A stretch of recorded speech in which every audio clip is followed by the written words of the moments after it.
And I had this huge download, aha moment.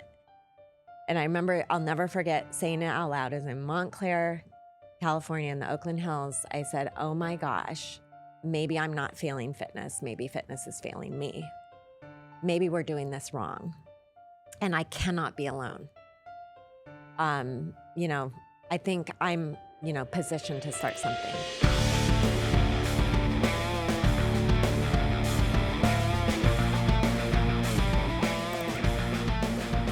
Today's guest is a leader who reshaped the fitness world by redefining what strength, balance, and community truly mean. Sadie Lincoln is the co-founder and CEO of Barre3, a global fitness and wellness company with more than 200 franchise studios and a digital platform reaching clients in over 100 countries. Sadie built Barre3 from a single studio in Portland into a movement grounded in empowerment, mindfulness, and joy, not perfection. Her approach to fitness was inspired by her unconventional upbringing in a community of strong, supportive women, which shaped her belief that movement should build people up, not break them down.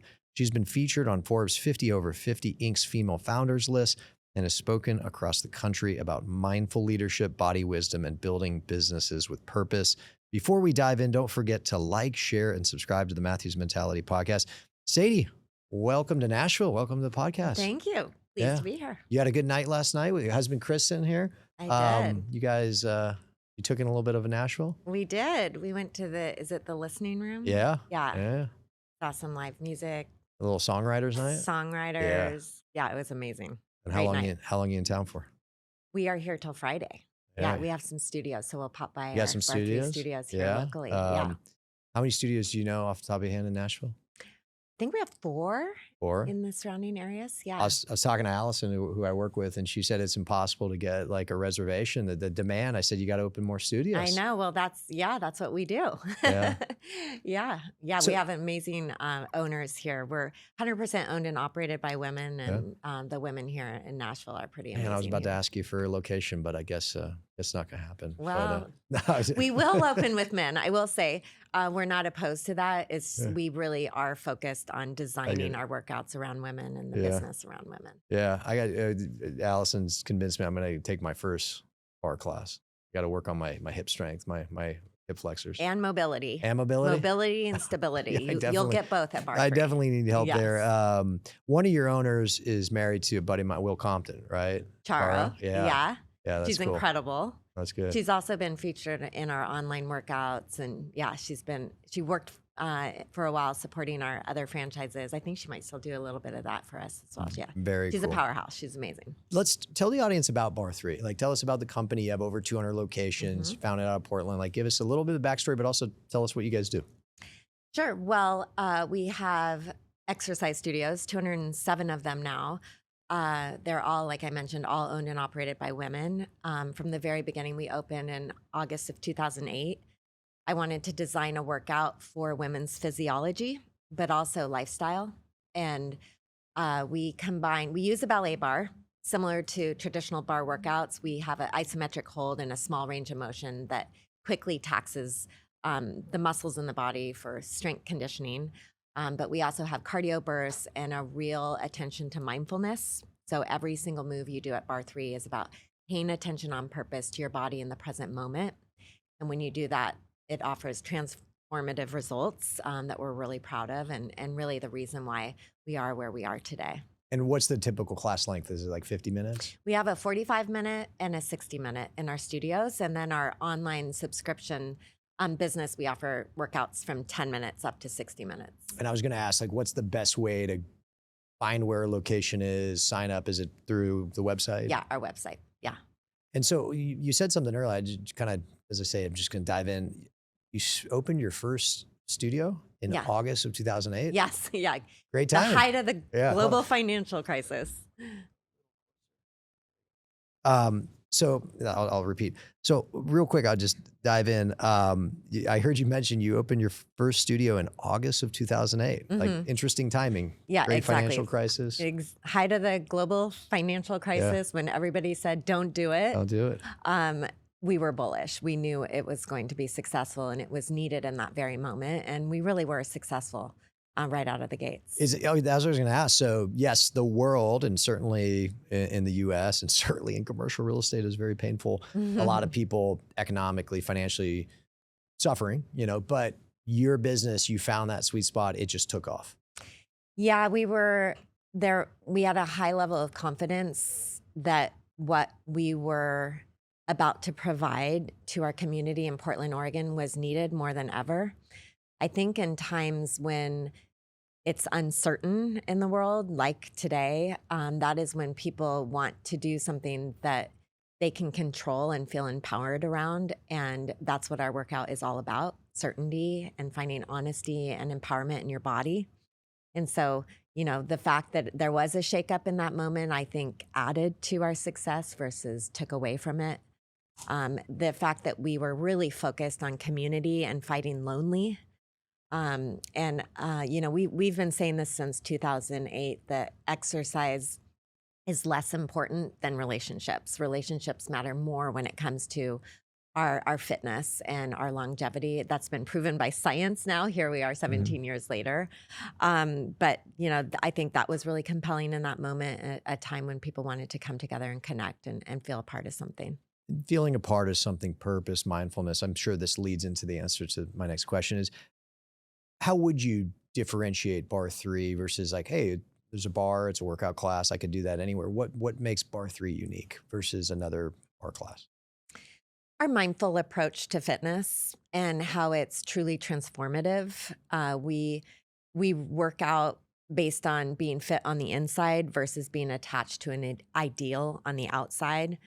I think most women I've met who walk into a studio, and I've done my own sociological study for, 30 years now in the fitness industry. And I've never met a woman who doesn't carry baggage when it comes to her body and not feeling like they're enough, and wanting desperately to belong and feel attractive, feel worthy, feel successful. Maybe they're successful in every other area in their life except for fitness and feeling good in her body. And we know that, and we design a workout and the way we cue and we build community around that mindset of not feeling enough in her body. And also the women who look like they have it together the most often don't on the inside, right? It's that quiet dialogue most of us women have. And we directly combat that at Barre3 in a really supportive, but also performance-based workout where you're going to get results, but we're going to treat you with a mindful approach, a mindful mindset. And in terms of performance, it sounds like right away, both physically and mentally, it was there. Was it you opened your first studio even in August 2008, but you opened it and it just took off and you said, we have something here? Like, walk us through those first couple, I guess, weeks, months, even year. And then how did you scale it so quickly? I knew we had something before we even started to build our first studio. My husband and I came from the fitness industry. I had worked for a large fitness chain for 11 years, helping grow it from 24 gyms to over 430 globally. It was 24-hour fitness. So I really knew how to scale fitness. I knew the business. I also knew what was missing in fitness and what I desired as a woman in fitness. And I was so clear on scratching my own itch and the problem I wanted to solve, that before even opening our first studio, we put together a business plan, and we knew we were going to franchise. We knew it was going to be successful. And it was an inner knowing. Some of it was based on research, and a lot of it was based on my instinct. That's so interesting because, what episode, 85, 90? And honestly, if you had asked me before episode 1, I would assume most people were like you. I had an idea, I knew it'd work, I had a business plan. And at least for myself in this business, it just happened. And I would have thought most people were like you, but actually having sat in my chair and interviewed so many founders and CEOs, most businesses are actually more spontaneous, more like, I just did this thing and it took off. Yours was like, you knew before. I did. And it was based on not only, it sounds like, if I hear you correctly, it's based on your personal experience, like as a woman, how you felt, but also actual professional experience in the fitness industry, right? Yeah. And so I asked you this offline. You bootstrapped the whole thing. You didn't go raise capital. How was it managing a self-funded business? You can only grow as fast as the revenue comes in, but also having this business plan. It sounds like you scale quickly. Like from a practical sense, how did you balance those two things? Well, we're still balancing those two things. We're Oh still yeah, bootstrapping. never stops. Yeah, the Yeah, struggle is real. it is. Yeah. No, it's I am so proud of what we've built. We've grown our business on cash flow year after year. We're almost 18 years in now. And the reason why we decided to, so we do have investors, it's our franchisees. Yeah. And the reason we built a business plan and execute and continue to execute on our business plan was around franchising is to partner with other people who believe in our vision and our mission and our values as much as we do, and they want to bring it to their own community in an authentic way. And franchising really does that. We design a workout for women's physiology and her psychology and her need for community and connections. So we attract women franchisees. And to date, we have 207 locations. They're all owned and operated by women. And they've invested their own money into bringing Barre3 to their community. Like Francie, like Jesse, like Charles right here in Nashville, who have opened their own studios with their own point of view and how Barre3 has impacted their lives in alignment with the greater vision and mission. We really want to redefine what success in fitness means for women. And that is how we've grown on cash flow is through these amazing women that are as dedicated as I am. Well, I want to stay on the topic of talking about women. We were talking offline about this. Fascinating to me. Where it's not a commune, but you were raised in a village community of predominantly, if not all women, right? I mean, Yes. you collectively supported each other. Tell the audience, tell us about your childhood and what was it like? Sure. Well, in the late 60s, my mom met who would become her lifelong best friends. And they all, for one reason or another, became single mothers and decided to raise their kids together. So there's 5 women. We started out in Taos, New Mexico, off the grid. I was born in an little Adobe, I guess, hut, if you will. What does my mom like to call it? An Adobe cottage without electricity, just to give you, a visual of how I was brought into this world with all these women around her. And she chose to have me on her own and raise me in support of her best friends, with her best friends. We didn't all live together. We weren't in a commune, but these women decided to, share in the responsibilities and really support each other. We all ended up moving to Eugene, Oregon, and that's where I spent the vast majority of my life. And I had the benefit of having my mother, but these other women, in literally we would sit in family circle with the other kids who I consider like my siblings. I had their point of view, their love, their respect, and I witnessed them support us as a family, but also start their own business. They started the Eugene Weekly. It started as What's Happening and was later rebranded to the Eugene Weekly, which is the alternative newspaper in Eugene, Oregon. So I also saw them, start something together and out of purpose, out of values, and that certainly informed, Well, where I I love am today. Eugene. I had a brother play for Go Ducks. Go right? Ducks! They're having Our a son is there. Yeah. Yeah, very cool. Awesome town. And again, I didn't live in a community of women in Eugene, but I always enjoyed my time. A beautiful place. Mm-hmm. How do you think that shaped you? Maybe again, I'd say a typical childhood, like in not only who you are today, but even starting a business and how you run the business. What do you think are some of the, I guess the word is impressions that childhood and really it's so unique that maybe gave you a perspective or an approach that your typical childhood didn't. Well, a lot of this I learned candidly in therapy about 5 years ago, because there was a story 5 years ago I would have told you in a new story that I will tell you today. I think one of the things that I've really started. Well, first of all, I think it's interesting. Like as a family, we would sit in a circle usually on the weekends, and my mom and her friends were really intelligent, well-read, and they loved Carl Jung and Jungian psychology and what they called dream work. So we would sit in a circle and someone would share a dream, and that was an entry point to self-awareness. So our family as a collective was really interested in introspection and what goes on in the inner world, the things you can't see on the outside. and really valued that perspective as women of who we are on the inside versus who we are on the outside. My whole business is about helping women remember that their strength and their power and their worthiness, their sexiness, their attractiveness, their success in the world is on the inside and not just on the outside. And yet the rest of society, really conditions us as once we're born into this world to look a certain way, to be worthy, to be achieving, to be successful. It's tremendous pressure that every woman has in this world. And we're Barre3 is really the counterculture to that. And my mom and my aunties were counterculture. They decided to break the norms of a nuclear family and try something different.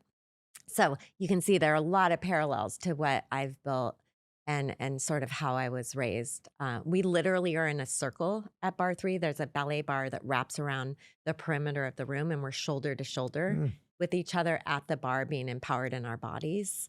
I sat in a circle with my family. And so, yeah, I think as I peel back the layers, there's more and more truths that started, right when I was a little baby in Taos, New Mexico, that have kind of manifested at Barre3. It certainly. At some point, did you go to like traditional school? I don't know. I did go to school. I don't know how it works. I wore clothes. Yeah. I wasn't completely feral. No, because I'm trying to draw a line. Like all of a sudden, you're growing up in sitting around in a circle. You did say Adobe hut, cottage, and then I'm like, okay, but you also certainly ended up in a more traditional corporate industry at 24-hour fitness, probably doing. I would assume there's some formal education. You had this incredibly unique education. Great question. That's why I was asking. Yes. Another theory my therapist gave me, his name's Byron. He's wonderful. He said, you either react or you reenact. So I just talked about how I kind of reenacted my family. So how I reacted to my family was to be normal. I was a cheerleader in high school. I picked my best friends for the ones who had junk food because we had no junk food. We only had hippie food. Yeah. I joke with my mom that I like our hippie values, but I want to be like a rich hippie. Yeah, fair enough. Yeah. My mom celebrated. They chose to be poor. They didn't really care about money. I wanted to be successful. I wanted to be normal. That was definitely a driver for me. And yes, I am educated. I did go to, I will say, art schools in my formative years, which did impact me because when I went to a traditional school, I didn't have the basics like every other kid had. And that was hard for me. I struggled. I didn't feel smart. I didn't feel like I could do it. And I candidly got through high school just surviving on social charm. I barely graduated. I ended up going to community college, and that's when my education really kicked in for me. And I ultimately ended up at UCLA. So UCLA Bruins, huh? All right. No, a Bruin. I'm a Trojan. So. Okay. Uh-oh. That's all right. We won Saturday, so it's all good. So you get through high school, go to community college from a formal education. Like you really that's when it turned on, and you end up at UCLA, which is a phenomenal school. What'd you major in at UCLA? Sociology. Sociology. Yeah. And that's also where I discovered my love for fitness and the fitness industry. How so? I worked at the John Wooden Center, which is the recreation center there on the campus, and I discovered group exercise and ended up becoming an instructor. And then I became an instructor trainer. So I ran the instructor training program for a little bit.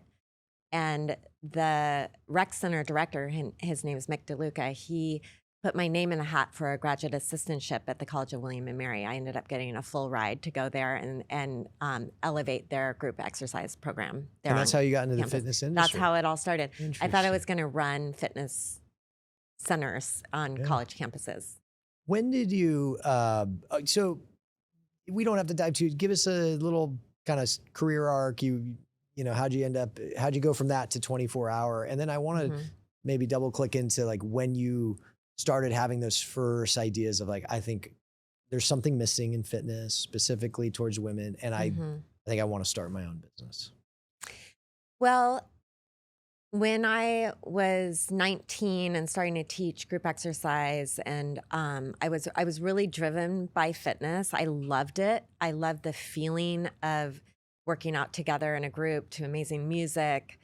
Um, but what was really driving me, nobody could see. And it was a very secret eating disorder that I had, and debilitating body image issues. I went from Eugene, Oregon, where I was told I was loved and I belonged, to Los Angeles, California, The opposite. Yeah. where I didn't feel so great. And I thought fitness was my answer. If only I could be that fit, then I'll belong. Then I'll make a dent in this universe. Then I'll make it here in Los Angeles, in this world. And that's really what was silently driving me, is, oh, maybe if I make this my career, like, I'll have to be amazing. I'll have to be fit, And then I'll be right? happy. And then right? I'll be happy. Exactly. And so I worked my butt off, literally, literally and figuratively. And I arrived at what the external look that I was achieving, wanting to achieve. But I had deep pain still inside. I had physical pain in the joints of my body because I was pushing myself too hard. Mhm. But more importantly, I had that mental pain of not feeling enough. And that continued on for a long time. Even after I graduated from William and Mary, entered 24-hour fitness. And at 24-hour fitness, we were really selling a story. We were selling the after picture, you know, and there's a before picture and there's an after picture. And it wasn't until I was pregnant with my first child that I had a major aha that was ultimately the seed of creating Barre3. Um, I started to, for the first time in many, many years, love my body, because I was growing a child and I felt so deeply purposeful in my body for the first time in many years. And I started to work out on my own, because when I would go to the gym or I'd go to group exercise classes, I didn't feel like I could really honor my body in the way it needed to be honored. So I started to work out in a way with modifications at home, kind of piecing together my own workout as a practice of honoring my body just as it was. That was a huge shift for me, because prior to that, I was doing fitness to conquer my body, Hmm. to change it into a different shape. And I had this huge download, aha moment. And I remember, I'll never forget saying it out loud. As in Montclair, California, in the Oakland Hills, I said, oh my gosh, maybe I'm not failing fitness. Maybe fitness is failing me. Maybe we're doing this wrong. And I cannot be alone. You know, I think I'm, positioned to start something. And that was that. It was yeah, an aha moment. Aha moment. Yeah. And what happens next? Are you like, you start scribbling down notes? You call Chris, like, I have an idea. Like, how did that Well, go? what How did that happened moment next was I had a baby, and then on her first birthday, I found out I was pregnant with another baby. Ooh, yeah. Irish twins. So 2 babies back to back, those busy years. I stopped working at 24-hour fitness and was a stay-at-home mom, which was my goal, by the way, Kyle. Mhm. I wanted to be a mom. From my earliest memories, that's all I wanted, was to be a mother. You're back in Eugene at this point. Yeah. It was just my hope and dream for myself was to be a mother. I didn't think I was going to be a CEO. I was not driven traditionally in the business world.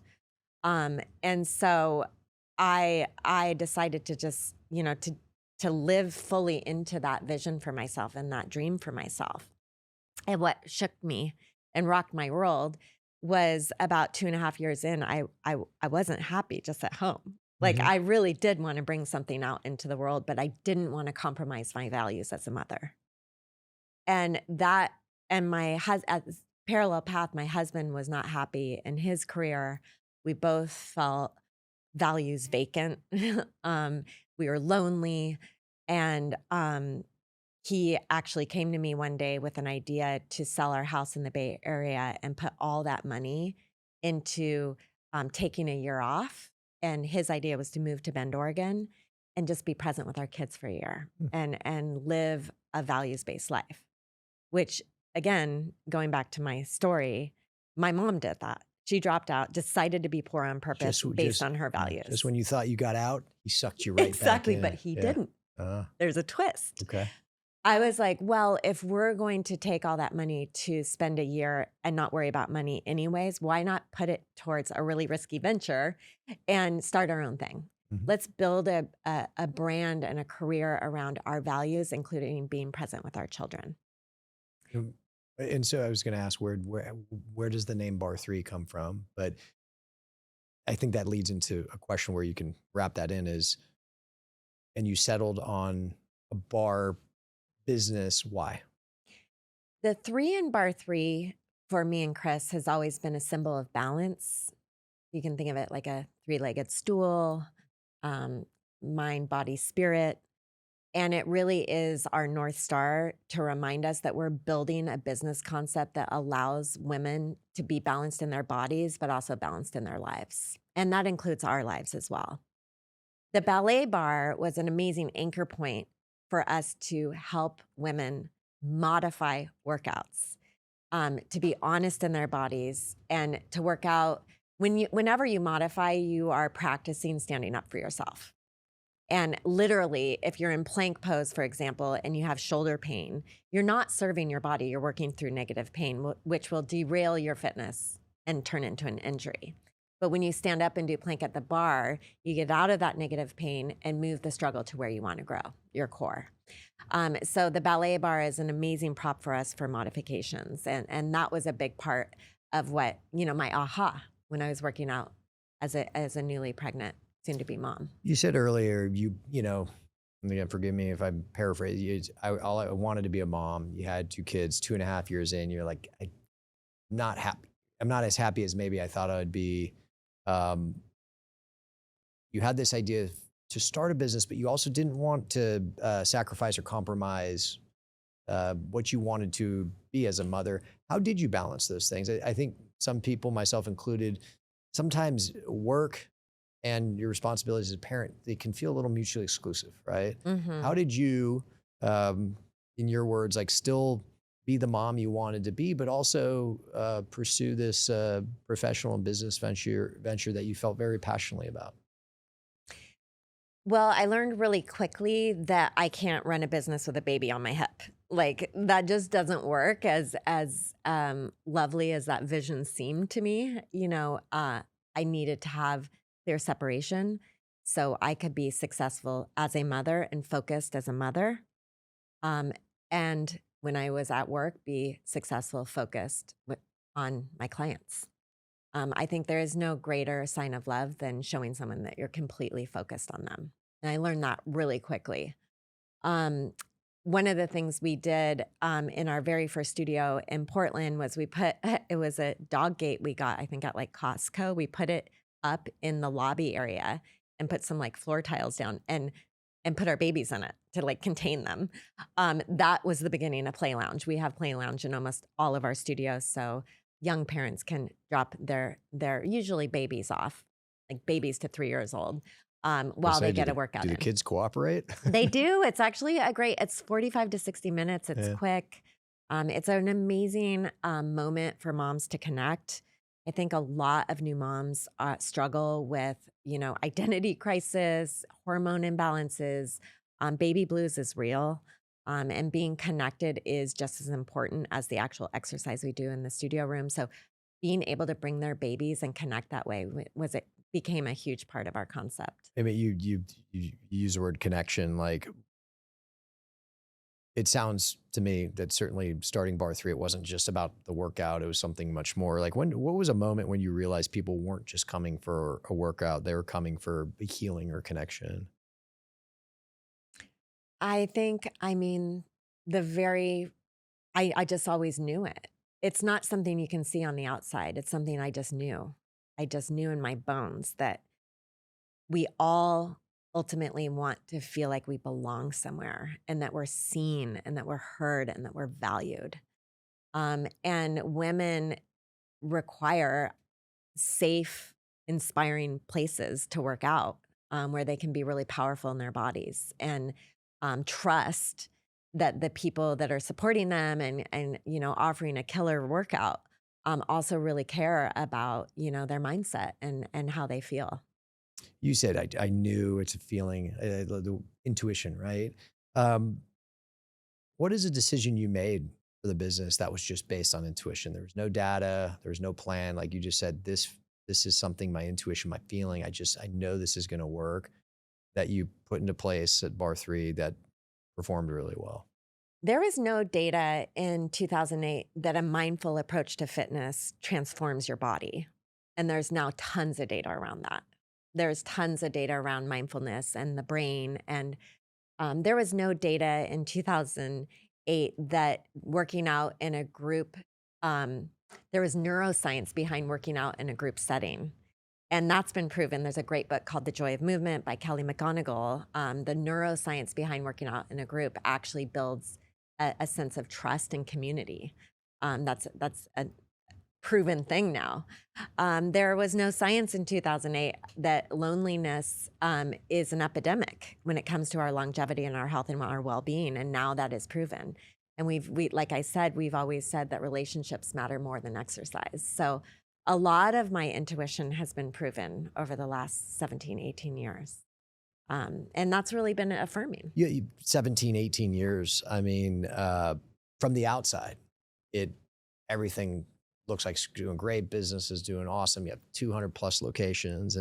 But as a business, as a founder, as an operator, I'm going to make an assumption. I'd almost argue I know that wasn't always the case or isn't always the case. And so I guess I'd like to ask you, was there a moment early on when the business felt like it might fall apart? Like it just, oh, this may not work out the way I wanted. And what allowed you to push through that? How'd you keep going?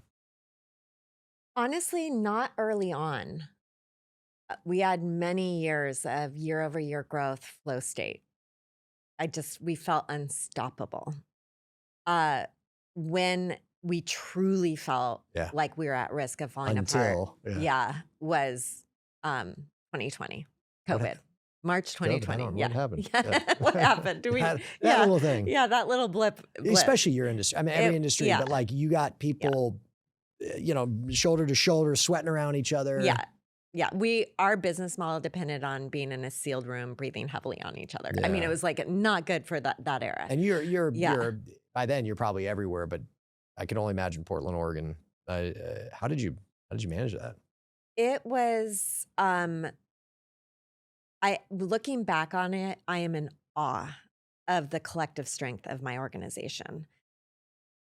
Financially, we stayed stable and continued to grow because we had diversified our revenue streams. As we launched our Barre3 online streaming product in 2011. Yeah. So we had a mature, and we had fortuitously replatformed it in 2019 to a more premium digital subscription business. That's huge. So that was huge. And that probably took off around that time. Oh. But still challenged in the physical space. But yeah, 70% of our revenue was physical locations, our Barre3 studios, which we were forced to close. Most of our geographies were in states where we absolutely closed our studios. Yeah. And and we ended up growing in units during the COVID years. I'll jump to the good part. Yeah. Which was hard to believe in the moment because it did look like, oh my gosh, maybe we aren't going to survive this, right? But what made us truly powerful in those years is that we franchised with women. So every single one of those studios was owned and operated by a woman who did not give up. And she built her business based on relationships mattering more than exercise and true trust and community. And so her clients continued to pay her during those COVID years and do their workouts on Zooms in their living rooms, right?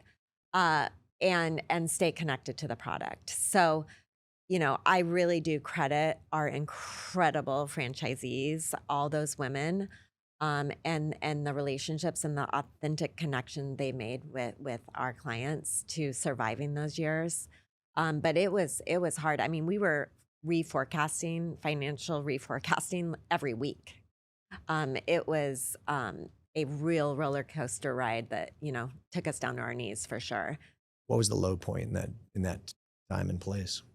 Well, 3 weeks before COVID hitting, we had just hired a COO to Mm. come in. It was our first external hire who was a proven operator in the fitness space. He had worked for CrossFit before Barre3. We were lined up and we were ready to, really accelerate our growth. Um, and 3 weeks later, we were triaging the business. So that was just a huge letdown because we had worked so hard to get up to that point. But I will tell you that as hard as the business was for me as a mother of two teenagers, what was going on in in our home was even harder. Mm. To watch them isolated from their friends, to miss out on those key milestones, and to observe not only with my own children, but children across the world, but here, in the United States, just the crisis of mental health that was happening with our children, and in our homes. That was far harder for me than the business side because the business side, I have resilience around that. I knew I could control it. I had certainty, in that, we'll get through this. It'll look a lot different at the end. But the unknowns for me where it was the mental health stuff and really affirmed, honestly, our approach to fitness and why we're here. But it was also really, really hard. Well, outside, I mean, I can only imagine. I was operating here, but again, it's not something about working out, being next. And then I didn't have kids in school age. I got my kids were little, so they actually probably thought it was great. I get to be home all the time. Yeah, yeah. Um, yeah, that sounds difficult. What again? I don't want to say putting COVID aside. Maybe that's the answer, but like you could go back 17, 18 years. What advice would you give yourself? Like you're about to found a business. Hey, so maybe you're a little idealistic. Like what are some things that, or what is something that you would go back and tell yourself before you did it? I would tell her that you are so deserving of building your dream team, and finding people who believe in your instincts, your values, and your approach to leadership. It's totally possible to find those people who have a worldview, who have built exceptional brands in the world, and who can sit by your side and help you make this what it deserves to be. I would have had her do that earlier. Mm. I'm doing that now, and it's so amazing. We have an incredible new president. Her name's Emerald Lopez, who comes to us with a playbook around accelerated growth, exceptional brand experiences. And she has emotional intelligence and she has a real alignment with our core values and what we're doing. And she cares about our legacy. She cares about the team that has worked with us for, over a decade building this company. And, I wish I had that earlier. I tried like right before COVID, as I mentioned, but I think even earlier. And I do give that advice to young entrepreneurs who have a concept that's taking off. Um, I know it's scary, but hire people that you can't afford. If you really believe in your concept, they'll make it worth it. They'll turn the ROI for you, and you are deserving of having that caliber of people around you. And you're not scalable either. It's hard. Like when your business keeps growing, if you don't hire great people to at minimum help and in many times do things better than you do, it just starts to wear on you. I think running a business is really all about letting go. It's like parenting, at every phase, it's letting go of, oh, I used to do that. No, I'm not going to do that anymore. It's letting go of your ego. It's becoming less attached to the brand and knowing that the brand is something separate from yourself as a founder. That has truly been my story. It is a practice at every kind of inflection point of evaluating where do I truly serve Barre3 in this mission, in a way that's authentic and that will really help Barre3 be on its own versus being tied to me, Mhm. and who I am and my worth in this world. And that's been a great gift for me. It's also been the hardest work I've ever done is to really be honest with myself, during those inflection points. I was asking if you could go back and however 18 years and talk to yourself. I'll ask the same question, but this is more like I always like to wrap in some humor. Is like, what's something that's happened to you that's just so crazy as a business owner, like a story that's so wild that if you went back and told 18 years ago, told yourself like, hey, this is something that will happen to you as a founder and a scaler, you would never have believed it. Um, I don't know. The first thing that comes to mind is, I mentioned we built a really thoughtful business plan Mhm. and did a lot of research, and we were going to build a chain of studios located in the Pacific Northwest, starting in Portland, Oregon, and then probably extending to maybe as far as Seattle, Washington. And our very first franchise partner was in the Philippines. The Philippines, that's different. It was just like a Yeah. complete pivot, but, also I think, that mirrors how my husband and I are as co-founders, all along the way, we're really open to disruption, we're open to trying things different. If it feels right, if it seems like a good fit, we go for it, and, partnering with, Tanya Tan, in the Philippines and her family made a lot of sense, and so, we did it. We What became a global company Yeah, right away. basically overnight, yes. Good. And we actually just announced yesterday that we, just signed, Chile. Oh, Yeah, so we're yeah, opening Barre3 Santiago. So, that's good. yeah, we continue on that path. And the international studios, they do comparably We to the besides the Philippines and a couple in Canada, our presence is mostly yeah. through our digital subscriptions. But international growth is something that we're looking to do. And our Philippine studios are still thriving, and they've been around just basically as long as our Portland studio. So yeah, Philippines, if you're in the Philippines, go get Manila area. little Yep, bar action. they're amazing. What's a moment of generosity or kindness that just kind of blew you away that you experienced? So much generosity and kindness. I think people really root for the local business owner. One amazing moment was my husband and I were in an art gallery in Seattle, and I was talking to this nice man who looked kind of familiar, and I realized like halfway through the conversation that it was Howard Schultz, Oh yeah, the founder of Starbucks. yeah, He's like my Bono. Like I couldn't believe that we were in a conversation. starstruck. And so I immediately just started telling him about our business. And um, at one point, my husband was like around the corner looking at art. And I was like, I knew I needed him to be there too. And I was like, I was mentioning that we're co-founders. He's like, oh, is he here as well? And I said, yes, he is. Hold on one moment. And I was in heels and I kind of like walked casually and then turned the corner and ran and found Chris. And I was like, you're not going to believe who I'm talking to. I'm talking to Howard Schultz. So we came back around and chatted with him and his lovely wife. He gave us his phone number and his email, and he ended up, taking time out of his busy, busy life to mentor us a bit in Wow. those early, just out of the goodness of his heart and interest. And, it was a real affirmation that we are on to something, and we're still in touch with him. We, connect with him from time to time, but that was pretty amazing. Yeah, that is really cool. And for him, not just to chat with you, but to give you the number and stay in touch, that is very kind. I'm sure he's very busy. Yeah, and all of his advice was pretty spot on too, I will have to say. Yeah, he's got a good track record, Yeah. right? No surprise. What advice would you have, speaking of advice, for young professionals? It can obviously be geared to women.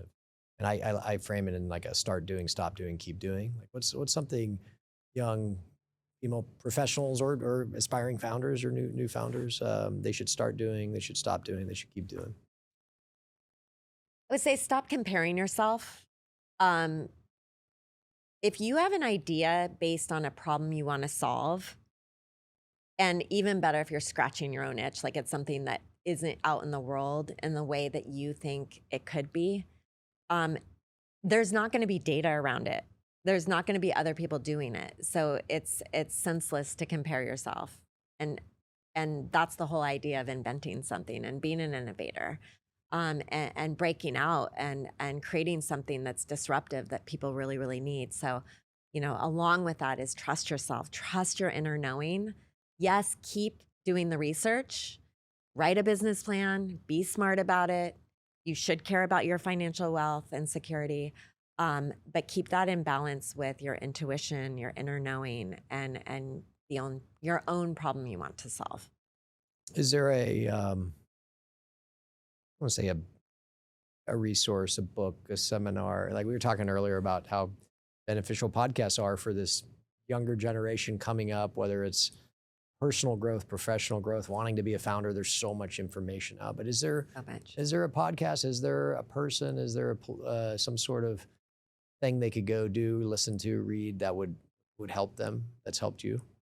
There's a book that was written a while ago now, many years, but I really loved it. It's called Rework, R-E, and then Rework. Okay. I believe the founders of Basecamp wrote it. It's a great quick read. That one I always recommend for entrepreneurs specifically. I also love the idea of just putting together your own kind of board of directors. They don't know they're part of your board, but put together like a variety of experts that you follow in different areas. Like Brene Brown is on my board of directors, for example. She has no idea who I am, but she is on my board of directors because I think her approach to leadership is groundbreaking. It totally speaks to me. And she's really like affirmed me as a leader and helped me grow and question the way I lead as well. So, putting together kind of your own people in leadership as in the different roles you play in the world as a mother, as a father, in service to your community, your faith, whatever it is, having, your own board of directors that you listen to and you fall back on in times when you really need them is super helpful. Some of the things you've touched on already, motivation, the why, and early on, and perhaps was misdirected why you were so focused on fitness, because there's a body image, and how eventually you realized that maybe wasn't the right way to do it, and that led to, in many ways, the business that you successfully founded and scaled. And what is your why today? How has that evolved from 18 years ago? It hasn't. It's the same why. I think it's evolved in that I have a lot more wisdom. And I believe in the future of Barre3. I think that we're just getting started. I think that research has caught up with what we've known, what so many of us women have known. There is literally research has caught up in that most research on women's on physical health is based on men's physiology and not women's. But there's now more awareness around that and more research being done on women's physiology and the needs that we have in different inflection points in our lives. And so, I think that's really hopeful. There's a great tailwind for us when it comes to that. All the wearables, that people are wearing, that's Yeah. about being fit on the inside Yeah. versus what we look like on the outside. So I feel like the world is catching up to our values and our philosophy as a company, and those tailwinds are really going to serve us into the future. And that's what I'm most motivated to figure out how I can set Barre3 up for the next phase of growth. What does the next phase of growth look like? Is it just more and scale and from 200 to 2000? Like what does the next, I don't know, 5, 7, 10 years? I don't know how your business plans. There's plenty of room for scale. So more studio locations, more amazing franchise partners. We're only as good as our franchise partners. But also a depth strategy. So finding a deeper way to help fortify women's wellness beyond just our offerings in the studio. That's something we're considering and looking into in a way that she'll trust and that we can really impact her life in a meaningful way. How much gas you have left in the tank? Oh, I'm just getting started. I was gonna say, Just getting started. Is there an exit? I'm Is in my there, prime. yeah. Your 50s are really an amazing Yeah. era, I will say. I am loving this era of life. My kids are both grown and flown. They're in college. My husband Sometimes and they I are fly having a back, great though, time. And they are welcome to You fly think back. that's funny. I'm really working Yeah. on being a magnet. So Yeah. like they want to come home. Yeah. But no, there's so much runway. Yeah. I feel like when I was a young woman, there weren't a lot of women older that I could really look to be excited. Oh, maybe I could have that kind of rich, full life too. And I'm really, proud to represent, the 50 plus women just getting started and trying new things and living a huge, big, fun life. Yeah. Founder moms. See, got another. Last question for you. What is just one word you would use to describe your mentality? My mentality, honest Yeah. or honesty. Yeah. Honest with yourself, honest with your clients. Mm-hmm. And it sounds like, again, touching on some of the things you said earlier, you've successfully taken a concept of honesty and wrapped it into something very physical, measurable, which is a workout. Yes. And it's gone very well. So congratulations on all your success, and you're just getting started. So can't wait to see how it continues. I'm gonna go do the class. What is it called? Power strength? B3 strength. B3 strength. Yeah. B3 strength. Yeah. B3 strength, B3 cardio, B3 mindful flow, and then we have our Barre3 signature class. Yeah. What is the difference between like strength and cardio? Is it the exercises? B3 strength, you're using progressively heavier weights, and it's strength. It's true traditional strength conditioning. We're not at the ballet bar in that class. Our B3 cardio is exactly what it sounds like, a cardio, but there's different impacts. So you can do higher impact or low impact. We modify all along the way. In all of our classes, we modify. Mindful flow is similar to yoga, but our take on that. And the B3 signature class combines strength, cardio, and mindfulness. Man, I'm gonna get my ass kicked.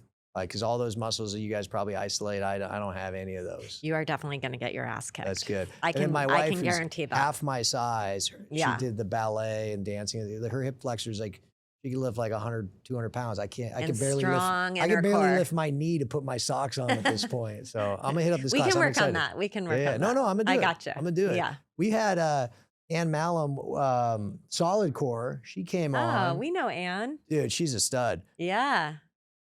She's a killer, bro. I really like Ann. I love how empowered she is. She is an amazing businesswoman. Speaking of founder mom, you may have to cut this. I don't know where it is, but speaking of founder mom, she had a baby yet?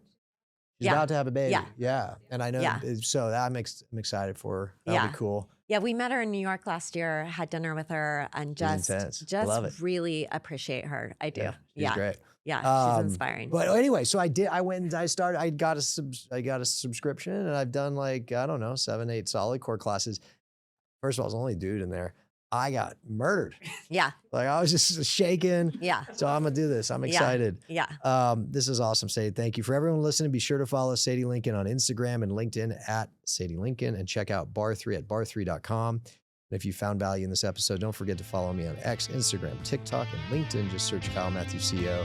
And catch more inspiring conversations on the Matthews Mentality Podcast. Wherever you listen, Sadie, enjoy your time in Nashville. This was really fun. Thank you. I'm ready to go do a workout.